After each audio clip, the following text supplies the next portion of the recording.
Hey everybody, this is Peter Valley in a pink sweater and a headset. Two things that I think are long out of style. The sweater is just because I want to, and the headset is just to bring you some good sound quality. So this is going to be a really special video. We're here with Greg.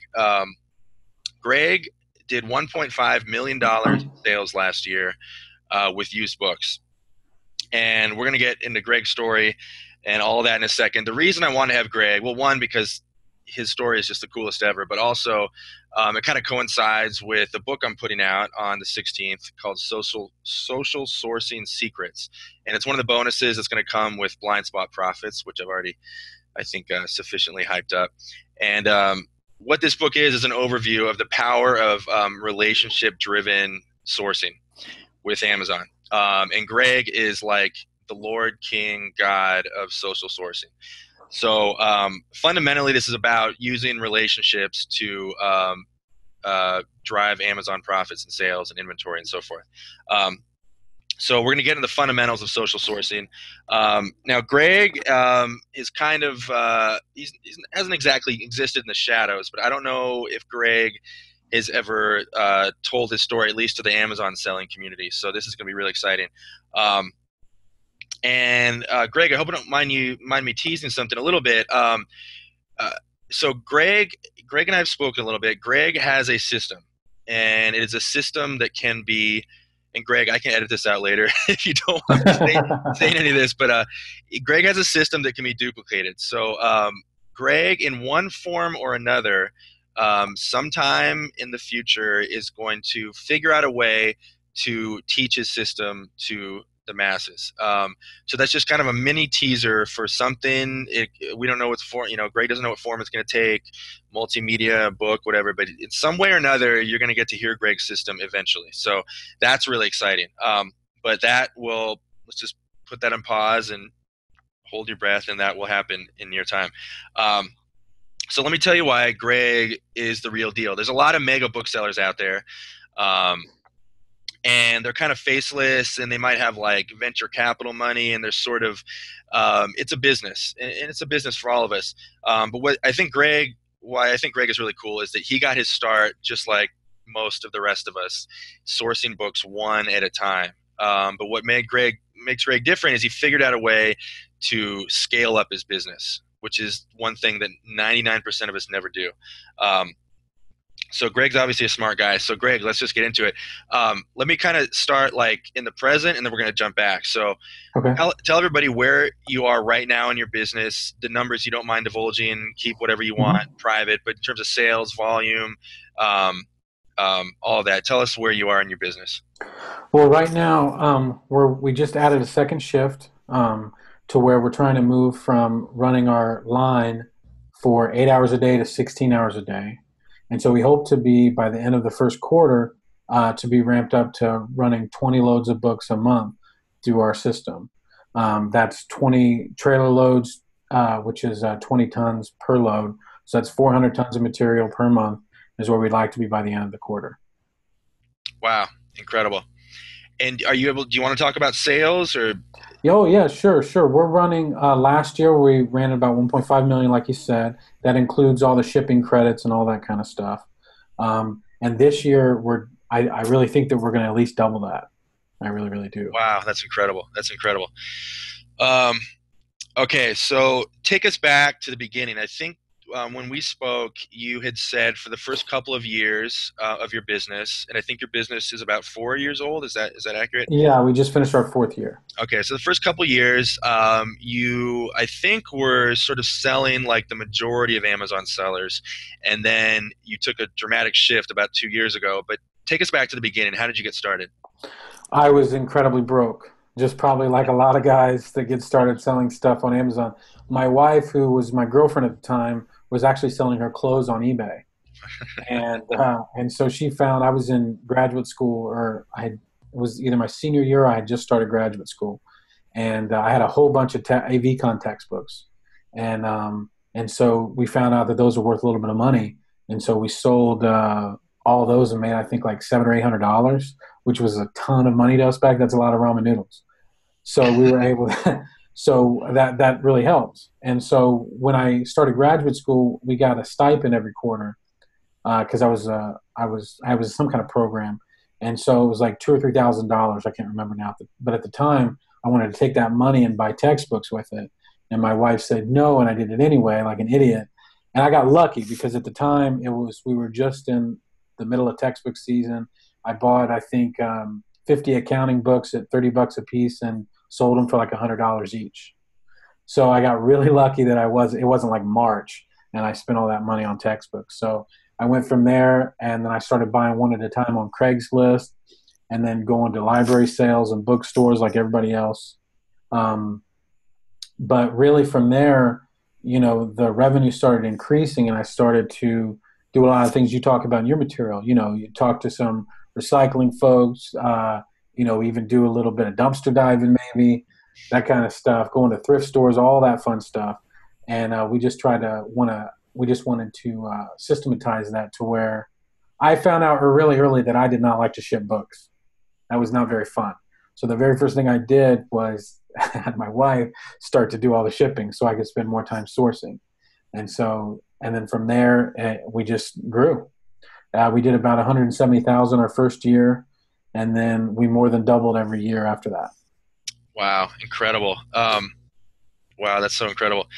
So do you remember, can you kind of take us back to the first like bulk purchase you made by actually talking to somebody, like maybe books that weren't for sale otherwise, but you actually kind of had to seek them out? You don't have to go into specifics, but just, do you remember that? Right. Yeah. The first time we did that, I was trolling eBay, just seeing what was around, and there was this guy out on the East Coast that he was selling. He had extra books in this locker, and he wanted to sell them, and so I purchased them, and come to find out that he was a seller on Amazon, but he had too many books, and he was just really terrible at actually going through the material. He was really good at getting books, but he was not so great at going through the material.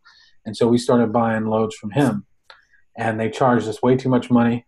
Looking back, I probably paid 2 or 3 times market prices, but that's how we got started. And I was so good at, just like all of us are, we know books because we touch a lot of books, and we go and we have to buy books, and you're spending $2 or $3 on a book, it's got to sell. And so I knew a lot more about books when I went into bulk than a lot of the bulk guys that start out, because like you said, a lot of them come from a business background, or they run for some of the thrift stores have their own e-commerce sites now, and so they don't have a background in books, they have a background in business, and I have both. And so I knew books a lot better, so we were able to get a lot more meat off the bone than the average guys were that had these bulk operations because they didn't know books the way we did. So now when you say having a knowledge of books helps you, do you mean it helps you with your pricing? Is that primarily what you're referring to, or in terms of what books you choose to purchase in the first place? Well, all of it. I mean, there's a lot of books like, well, textbooks are going to come back in a season. We know that, library copies can still be sold. You just have to make sure that you grade them right.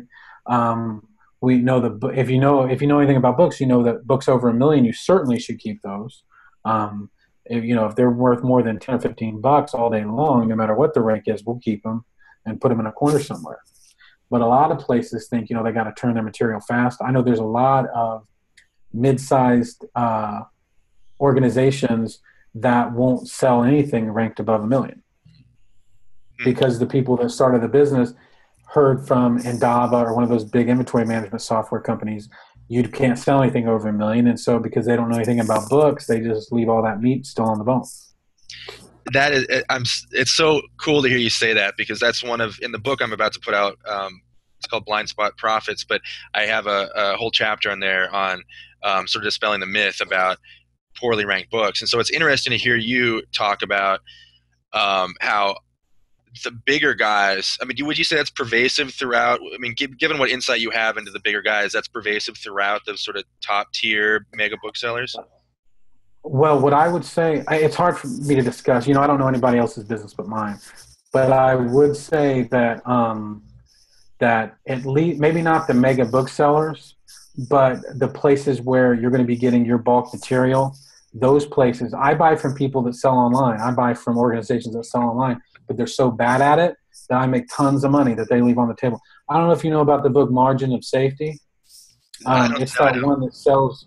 It's they call it the Holy Grail for book buyers. I found two, which is more than a lot of people ever find. Wow. But it's a finance book from the 1990s, and it sells for like $2,000, and it had Wow. a barcode on the back.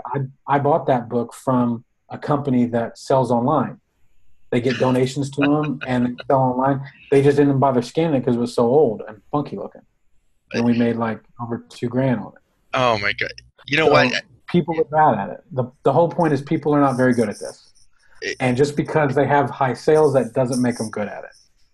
it's like you couldn't have given a better. I'm not turning this into like a plug for my book, but you could not have given a better plug for my upcoming book, because this is exactly what I'm talking about. How most sellers have no idea what they're doing, and there is so much money to be made in the stuff that they ignore, and Right. made a big part of your business out of that. It looks like. I mean, the fact that you're buying from other books, online booksellers, it's like, I mean, that just says it all. That's so cool. And here's the trick too, is that sometimes it makes financial sense. Like for us, we don't go through our type-ins, the books that don't have barcodes on the back. Mhm. I actually send those out to another guy, and they go through them and send me back the ones that are valuable, and we split the money down the middle. Mm. Because for me, it's worth. I make more money by buying more loads and scanning more barcodes than trying to type everything in. It's amazing, and I'm going to get into this a second, and just the abundance that's out there, because what I'm hearing is you've got um, people, your sources, and then some of them are online booksellers, and you're able to make a living off of the stuff they throw away, and then you've got people making a living off the stuff that you don't want or don't want to Right. process. And so you've got, I mean, just so much abundance, and you've got multiple people sort of taking their piece of the pie and all happy with what they're doing, and the money they're making off of it, and happy with their little niche. And it's so interesting to me how much abundance there is out there. Um, so tell me, first of all, you're 100% FBA. Is that accurate? No, that's not You're not. accurate. Okay. No. We do the majority of our business is merchant fulfilled. Oh, it is. Okay.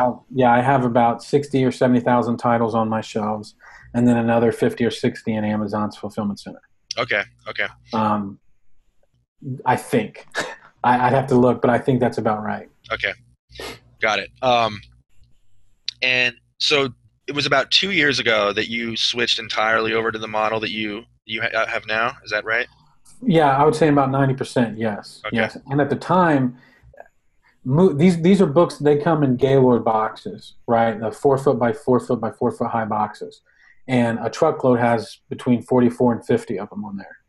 And so when we first started doing this bulk thing, we could handle maybe one load a month, and we'd have to take it with a forklift, and it's terrible. It would take us all month to do one load. And now, if we work 2 shifts, we can do a truckload in one day. And so your system, if you don't mind me asking, is that something you just had to learn through trial and error? Did you figure this out yourself? Yeah, we had to invest in the equipment. We had to figure out a way to make it work. There's the third-party software involved, which I would love to not have to have. I'd love to have my own, but that's not something that I have the skill set for right now. But yeah, there's a whole lot of moving parts, but it's definitely something that's doable, and it's definitely something you don't have to spend 10 grand today. You can spend a little bit of money now to get started, and then move on from there. And in fact, there's ways to where you don't ever have to touch the product. You can have it processed by third parties and get it sent to FBA, and you don't even have to have a warehouse if that's how you want to do it. So there are companies that will take your books, do all the processing, pricing, and everything, and you don't even have to see the inventory. Is that? Well, it's not as easy as that, but it's a combination of you setting up the software correctly, and then you willing to take less profits because there's the fees where if you don't barcode the books, it costs a little money for Amazon to barcode them for you, and you have to pay the processing fee. There's a lot of groups that do that kind of stuff all the time. You can outsource to China, or you can outsource right here to the United States. There's all kinds of groups that'll make stuff for you. And that's really all it is. When you're processing 20 tons of books a day, That's all it is. Scanning a book, throwing it here, scanning a book, throwing it there. That happens. Hmm. Okay. But it's cheaper for me to do it. Our processing per pound costs are about 2.5 cents a pound. But when I first started, they were triple that because we didn't have the kind of automation that we have now. Mm-hmm. The dumper and the conveyor belt, all that fun stuff. How many? Do you mind if I ask how many employees you have? I think we're scaling up now, so I'm not 100% sure. I have my sisters are my shop managers, but I'm guessing about 15 Okay. right Wow. now. So was there kind of like a tipping point or a point where you made the switch entirely to these bulk buys that you're doing now? Yeah, it was after I got past the first source where I realized, hey, you can get books for a lot cheaper than this. You're getting like kind of reamed here, and you could buy 3 loads for the price you're paying for this one. And then once I got into the system, now at this point today, I can't process. Well, with one shift, I couldn't process all the material that is available to me. And so we're trying to expand and we're trying to grow. But within 6 months, I'm going to be at that spot again where I won't be able to process all the material that people want to come to. I'll have to say, sorry, but I can't handle That so I want to like kind of jump on that point because what's interesting to me about that is that you're in I think what you're in would be considered like a mid-sized city, that. and Yeah. or I don't know, maybe Well, smallish, I'd say. smaller than mid-size. Okay, maybe smaller than mid-size, and you can't even handle the capacity that you or the volume that you have available to you right now, or maybe at this moment you can, but that you're Right. constantly have exceeding that, and the volume constantly exceeds what you're able to process, and I think you told me there's another person in your area doing something similar to what you're doing, so you've just got so much abundance and there's so much volume. And I think most Amazon sellers exist in this like scarcity mindset where it's like, got to get your hands on the next thing. And there's constantly this sort of paradigm of there's not enough, there's not enough, there's not enough. And you're handling however many tons a month. And there's a couple people in your small-ish town doing this. And there's just Yeah. so much abundance out there. It's just a matter of tapping into it. Well, I mean, if you think about it, when you're moving a semi, if you're moving a semi 50 or 200 miles, it's about the same price, right?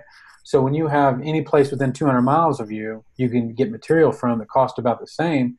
There could probably be 5 businesses just like mine right next to each other, and we wouldn't even know. It's incredible. I mean, that just totally like blows to smithereens like the paradigm of the average Amazon seller. Um, so yeah, I don't know I don't even know where to go with this conversation. I feel like there's so much to talk about. Um, so you made that switch to bulk buys. You've been doing that for about 2 years now. Yeah, we've been doing it really, really heavy over the last year. We've really been growing. Once we started getting some equipment to automate it, it's been a lot easier. And No, go ahead. are you at the point now where are you having to actively seek out new customers, or they come to your clients, or is everyone coming to you at this point? We're actively seeking out clients now that we have the second shift running. Um, but I'm within 3 months, my pipeline is going to be completely full again. I'm 100% sure of that. And the trick is that we're gonna be at the place where we won't be able to handle again without expanding to another large building. That's a good problem. Right. And what it's about is that once you get in with some of these groups, they'll say, hey, yeah, there's this guy and there's this guy over here in the Midwest in Ohio. He'll be able to take the stuff. He pays on time. He's always there when he says he is. And because what will happen, especially, in the wintertime, people aren't doing spring cleaning and there's not as many books out, at the thrifts and places like that. But in the summertime, that's when they have way too many. And so they'll get clients that are overwhelmed. And so what they'll do is they'll say, hey, I got this material that I can't move. And that's when you get your new clients. So you slowly built up the reputation of just being the guy to call. Pay your bills. That's all you have to do. And you'd be surprised the people that don't. But all you have to do is pay your bills. People love it when you pay them. Yeah. So since all of what you're doing is it is relationship driven because it's either relationships you built and their people are saying, oh, telling their friends about you or their business colleagues. Um, and are are you back in the early days? Can you give me an example of without having to go into all the specifics? Can you give me an example of were you just picking up the phone and cold calling? How did you build up enough clout to be able to get to the point that you're at now? Besides paying your bills, I assumed it started out you were just on the phone, just calling people or visiting people in person, asking, "Hey, who has books? Who has books?" Is that accurate? Well, no, no, not at all, actually. What happened was, no, I know it's as I went to the library sales just like everybody, Right, but I just always talked to the people there. I right. talked to the other sellers. I would talk to the people that put them on, and I'd say, "Hey guys, look, I have books. I buy books all year round. Anytime you have too many books, I'd love to take them, and just pay your bills. That's all you got to do. Just talk to people and pay your bills. Yeah. That's it. But really, that's how we started. And then once we had that system in place, then we started getting referrals and things like that, and building it. And but yeah, it's that's really all it's about is just being friendly, making friends, and just talking to people. That's 100% what my ebook Social Sourcing Secrets is about. It's just everywhere fundamentally everywhere you go, talk to people. Just talk. Always be asking questions. Always be gathering intelligence when you're out in the field. Always be asking, hey, what do you do with the books that you don't want? Like just constantly be talking to people, and it's amazing the things that will happen, and the deals you can arrange that way. Obviously, you're the king at that. The real trick, though, is to you got to give of yourself as well, right? You have to, and I'm always open with people whenever they ask me questions. And the real thing is you have to have confidence to say, I don't think anybody's better at this than me. We all can't be right, but if you have that confidence, then it doesn't hurt your feelings to go tell people, what you're about, and then that opens them up for them to tell you what they're about, and then both you guys are better because of it. But I've been dealing, and I still go to some of the local library sales just to see some of the guys I used to work with, and they're still doing the same thing they've always done, and they've been doing it for 5 years longer than me. It's just because they never took that step, and it was always too much for them. I don't know why. I mean, it's honestly, it's not about smart. It's just about, I guess, being able to take a few more risks than other people. Hmm. And it's the belief that it can be done, Right. which is why I think your interview is going to help people, and they'll take it many different directions. But just the belief that of what's possible, I think, is fundamentally like the biggest obstacle to people taking And it. I guess the best advice that I would give people that if they're trying to start this, that good enough is good enough. I always tell the guys that work with me that 80% is 100%. That it doesn't have to be perfect. I think they say with this kind of stuff, MVP, like minimum viable product, Yeah. and that's true in a book business as well. Hmm. Just good enough is fine. Hmm. Yeah. But you're not going to have a 99% positive feedback rating. Right. We run at about 95, but I mean, those points for me, it's worth it to have a business that just runs a little easier. Right. Right. Listen, no one's better at cutting corners than I am, so you don't have to tell me. Um, well, listen, that's an awesome point to end on. I mean, we could really talk for hours, Yeah. but um, you're going to tell your story eventually. All the details are going to come out one way or another. Um, so everybody's looking forward to that. And you were just like the perfect case study for some of the stuff I'm talking about in social sourcing secrets and blind spot profits. So thank you so much for doing this interview. I look forward to talking to you more, and I think everybody is really looking forward to your system finally being explained. And thank you a lot, Peter. I really appreciate talking to you. I love all your books. Thanks, man. I I do. appreciate that. All right.